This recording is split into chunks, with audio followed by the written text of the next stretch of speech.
Assalamualaikum warahmatullahi wabarakatuh. Salam sejahtera. Perkenalkan, kami dari kelompok 5 yang beranggotakan saya, Bunga Almira Yuwananda, Dinda Rizky Putri Pratama, Gigih Angolah Pakerti, dan Lutfiana Tika Rosanti. Kami di sini akan menjelaskan materi mengenai modifikasi perilaku, yaitu token ekonomi. Baik, di sini saya akan menjelaskan definisi dari token ekonomi. Token ekonomi merupakan bentuk dari modifikasi perilaku yang memanfaatkan penguatan untuk meningkatkan perilaku yang diinginkan serta mengurangi perilaku yang tidak diinginkan melalui penggunaan token. Penguatan berupa simbol yang ditukarkan dengan reward agar individu ingin berperilaku yang telah ditargetkan, sehingga dapat meningkatkan perilaku yang diinginkan serta mengurangi perilaku yang tidak diinginkan. Selanjutnya, terdapat tujuan dari token ekonomi. Milton Berger mengemukakan bahwa tujuan dari token ekonomi yaitu untuk menguatkan perilaku yang diinginkan. Hal ini bertujuan agar mengurangi perilaku yang tidak diinginkan melalui lingkungan yang struktur dengan melakukan pemberian perlakuan. Melalui token ekonomi, diharapkan perolehan perilaku yang diinginkan secara otomatis nantinya dapat mengganjal dalam memelihara perilaku yang baru tersebut. Saya Gigih akan menjelaskan tentang kelebihan dan kekurangan token ekonomi. Kelebihan token ekonomi. Yang pertama, token ekonomi mampu menguatkan perilaku. Tidak dapat dipungkiri bahwa token ekonomi dapat secara cepat menguatkan perilaku siswa. Kemudian yang kedua, penguat dapat digabung dengan penguat lainnya. Token ekonomi memiliki variasi penguat sehingga hal ini menyebabkan tidak ada kejenuhan. Kemudian yang ketiga, aplikasi penukaran mudah. Token ekonomi dapat secara mudah ditukarkan. Hal ini karena token ekonomi dapat dijumlahkan. Yang keempat, belajar perencanaan. Siswa yang mendapat token ekonomi akan belajar perencanaan karena ia akan merencanakan barang apa atau sesuatu apa yang akan ditukarkan dengan tokennya. Kemudian yang kelima, menyenangkan hati penerima. Token ekonomi akan menyenangkan hati penerima karena token ekonomi merupakan reward secara fisik. Kemudian yang keenam, menyebabkan rangsangan-rangsangan moral. Token ekonomi ini dapat mengembangkan rangsangan-rangsangan moral yang sangat berguna untuk siswa agar berkarakter baik. Kemudian yang ketujuh, digunakan pada beragam lingkup keilmuan. Token ekonomi ini sudah digunakan di beragam lingkup keilmuan seperti dalam dunia kesehatan hingga dunia pendidikan. Yang kedelapan, membentuk perilaku yang diinginkan. Token ekonomi ini dapat membentuk perilaku yang diinginkan. Kekurangan dari token ekonomi yang pertama adalah perencanaan memakan waktu yang lama, dan yang kedua adalah pelaksanaan perencanaan harus matang. Token ekonomi ini harus memiliki perencanaan pelaksanaan yang harus matang sehingga memerlukan waktu yang lama. Kemudian yang ketiga adalah mengeluarkan banyak biaya. Token ekonomi memerlukan pengukuh idaman sehingga token ekonomi mengeluarkan biaya yang banyak. Kemudian yang keempat, motivasi intrinsik kurang terbentuk. Token ekonomi merupakan motivasi dari luar sehingga kurang membentuk motivasi intrinsik. Kemudian yang kelima, munculnya hambatan dari penerima dan pemberi. Pemberi dapat melakukan penghambatan apabila tidak melakukannya secara profesional, dan penerima dapat mengalami hambatan apabila dia telah melakukan tindakan positif namun tidak diberi pengukuh idaman sehingga ia dapat melakukan hal-hal negatif lainnya. Baik, mengenai langkah-langkah penerapan token ekonomi akan dijelaskan oleh saya, Dinda, NIM 061. Hai, jadi aku akan melanjutkan penjelasan mengenai token ekonomi. Dan di sini aku akan menjelaskan mengenai langkah-langkah penerapan token ekonomi. Jadi menurut Martin and Peer pada tahun 2003, di dalam buku Muryawati dan Farida di tahun 2016, sebelum menerapkan token ekonomi itu ada langkah-langkah yang perlu dilakukan sebelum melaksanakan token ekonomi.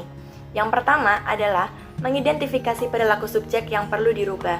Di sini kita akan mengidentifikasi perilaku subjek yang manakah yang akan kita rubah dengan token ekonomi ini. Dan kita juga akan memastikan apakah subjek menyetujui dan menyepakati bahwa perilaku tersebut yang akan kita rubah menggunakan program token ekonomi. Lalu yang kedua, ada pengambilan data dasar. Nah, di sini ini maksudnya adalah kita melakukan observasi terhadap perilaku subjek. Jadi kita akan mengobservasi perilaku subjek, bagaimana perilaku subjek di suatu tempat agar kita bisa menentukan keefektifan program token ekonomi ini. Ketiga adalah memilih apa saja bentuk penguatan yang akan diberikan dan tentunya harus bermanfaat. Jadi di sini kita akan memilih, dan apabila memang terlalu banyak atau memungkinkan, kita bisa membuat suatu list mengenai apa saja yang akan kita jadikan sebagai penguatan, atau lebih mudahnya suatu hadiah yang akan kita berikan kepada subjek ketika subjek berhasil merubah perilakunya menjadi lebih baik. Dan tentunya hadiah tersebut harus bermanfaat bagi subjek. Keempat adalah memilih jenis token ekonomi yang akan digunakan. Nah, di sini bentuk token ekonomi itu bisa bermacam-macam. Misalnya bisa stiker bintang ataupun bentuk bintang, catatan di dalam buku, atau perangko yang ditempel di dalam buku.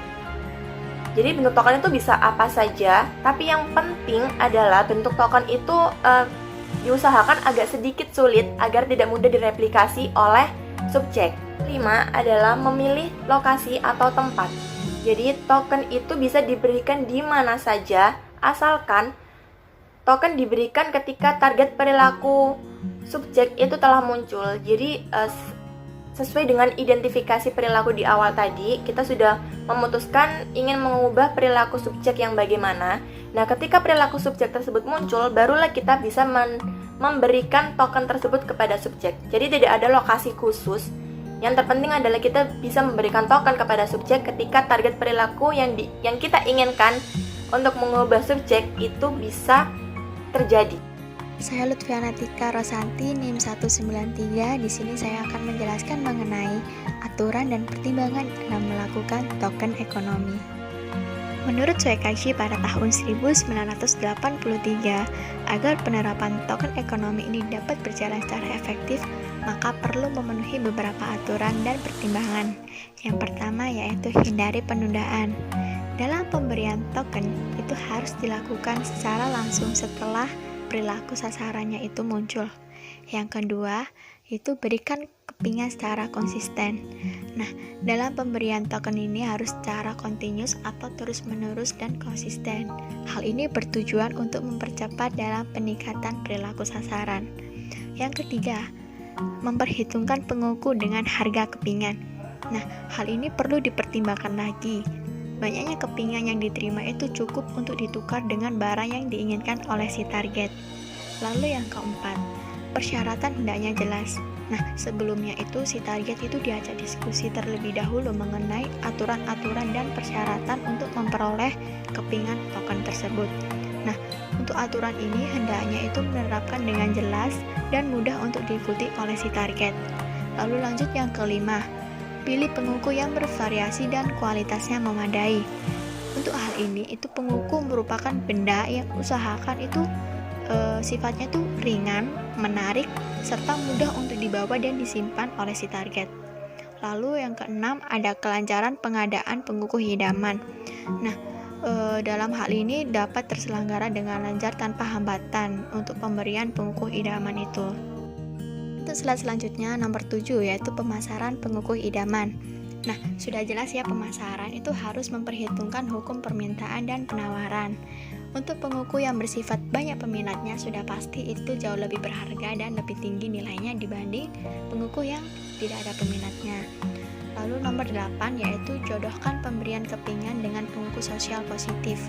Dalam pemasangan kepingan dengan pengukuh sosial positif ini tentunya dapat mendidik siswa maupun guru dalam berketerampilan sosial. Nah, yang dimaksud dengan pengukuh sosial ini seperti pujian verbal seperti itu. Lalu lanjut yang ke-9 yaitu perhitungkan efeknya terhadap orang lain. Nah, pada program ini itu alangkah baiknya itu melibatkan satu kelompok agar terhindar dari rasa iri dan dengki karena adanya perlakuan yang istimewa. Jadi diusahakan itu satu kelompok itu ikut serta dalam membantu memperoleh kepingan. Lalu lanjut yang ke-10 yaitu perlu persetujuan berbagai pihak.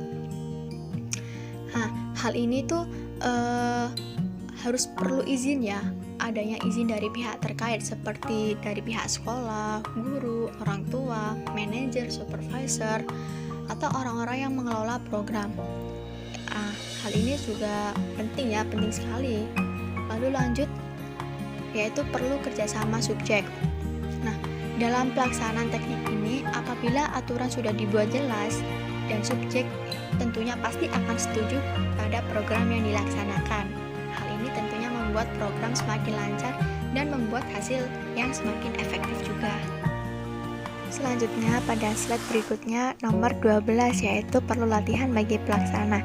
Jadi di sini pelaksana itu perlu sekali untuk mendapatkan latihan-latihan dan juga pengetahuan yang diperlukan untuk untuk melaksanakan token ekonomi. Jadi di sini nanti pelaksana itu dapat memberikan penjelasan dengan baik bagaimana sih proses menjalankan program dengan metode token ekonomi kepada orang tua. Lalu lanjut pada nomor 13 yaitu perlu pencatatan. Nah, diperlukan sekali pencatatan secara cermat dan juga teliti. Hal ini berguna sekali bagi pelaksana buat mengetahui sejauh mana sih si target ini sudah melakukan perilaku yang diinginkan. Lalu selanjutnya nomor 14 yaitu kombinasi dengan prosedur lain. Jadi pada program ini selain menerapkan dengan sistem reward, alangkah baiknya juga mengkombinasikan dengan program lain seperti denda dan juga penyisihan. Lalu lanjut yang terakhir nomor 15 yaitu follow up dan juga penundaan pengukuhan. Jika pada token ekonomi ini berhasil meningkatkan perilaku, namun pengukuhan sosial belum dapat menggantikan program kepingan, maka perlu sekali untuk penundaan dalam pemberian kepingan. Mengenai rencana pelaksanaan dan tata cara token ekonomi, adapun saya Dinda akan menjelaskan mengenai perilaku yang ingin dirubah. Nah, perilaku yang ingin dirubah di sini adalah ingin meningkatkan kedisiplinan siswa sekolah dasar saat mengikuti proses pembelajaran di bimbingan belajar luar sekolah.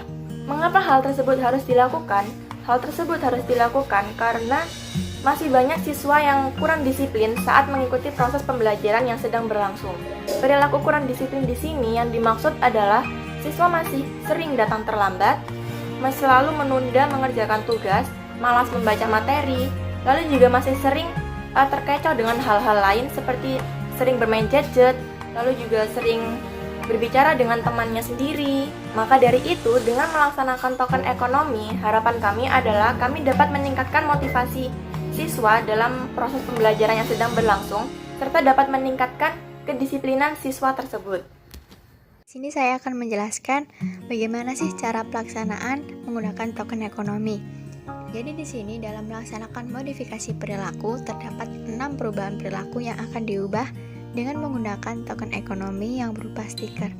Jadi di sini yang dimaksud dengan token ekonomi yaitu stiker. Nah, jadi yang pertama nih, ada datang tepat waktu, itu akan mendapatkan 1 token. Lalu yang kedua, yaitu menjawab pertanyaan, akan mendapatkan 1 token. Lalu yang ketiga, mengerjakan tugas akan mendapatkan 2 token. Lalu yang keempat, membaca materi akan mendapatkan 1 token. Lalu yang kelima, yaitu tidak mengganggu teman akan mendapatkan 1 token. Dan yang terakhir, yang keenam, memperhatikan pembelajaran akan mendapatkan 1 token. Selanjutnya terdapat ketentuan dalam pelaksanaan token ekonomi. Ketentuannya yaitu, jika siswa telah melaksanakan target perilaku, maka ia akan mendapatkan 1 hingga 2 token. Namun, apabila dia menunjukkan perilaku yang negatif, ia akan kehilangan 2 token, atau dengan kata lain 2 token tersebut akan hangus. Jenis token yang digunakan yaitu berupa stiker berbentuk bintang. Siswa dapat menukarkan token tersebut apabila telah melaksanakan target perilaku. Kesepakatan dalam penukaran token dengan reward dilakukan di awal antara siswa dengan pemberi token, misalnya seperti pengajar, untuk memberikan hadiah melalui penukaran token yang telah dikumpulkan oleh siswa. Pengukuh idaman yang digunakan ialah yang pertama permen, yang kedua makanan ringan, yang ketiga buku, dan yang keempat adalah alat tulis. Jika siswa menukarkan 4 token, maka siswa akan mendapatkan 5 permen. Jika siswa menukarkan 6 token, maka siswa akan mendapatkan makanan ringan. Jika siswa menukarkan 8 token, maka siswa akan mendapatkan buku. Jika siswa menukarkan 10 token, maka siswa akan mendapatkan makanan ringan dan alat tulis. Berikut ini merupakan referensi yang kami gunakan dalam pemaparan materi kali ini. Terima kasih, mohon maaf apabila ada salah kata. Wassalamualaikum warahmatullahi wabarakatuh.